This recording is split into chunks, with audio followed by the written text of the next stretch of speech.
Τι είναι ο κωδικός σύστασης της Binance? Ο κωδικός σύστασης της Binance είναι ένας ειδικός κωδικός που οι νέοι χρήστες πρέπει να εισάγουν κατά την εγγραφή τους στην πλατφόρμα. Αυτός ο κωδικός, γνωστός επίσης ως ID σύστασης, επιτρέπει στα νέα μέλη να υποφελούνται από εκπτώσεις στις προμήθειες συναλλαγών, ενώ το άτομο που μοιράζεται τον κωδικό λαμβάνει ανταμοιβές. Ο πιο πρόσφατος και έγκυρος κωδικός σύστασης της Binance είναι DSCN-TUGO. Θεωρείται ο καλύτερος κωδικός παγκοσμίως, προσφέρει τη μεγαλύτερη έκπτωση προμήθειας και είναι έγκυρος εφόρου ζωής.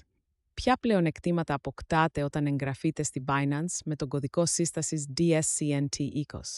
Όταν εγγραφείτε στη Binance χρησιμοποιώντας τον κωδικό σύστασης που εμφανίζεται στην εικόνα, θα λάβετε 20% έκπτωση στις προμήθειες συναλλαγών, καθώς και ένα επιπλέον μπόνους εγγραφής 600 USD. Για να λάβετε το μπόνους τραφής, θα ομολυζάσετε τις αποφυλέγγες στο γέντρος.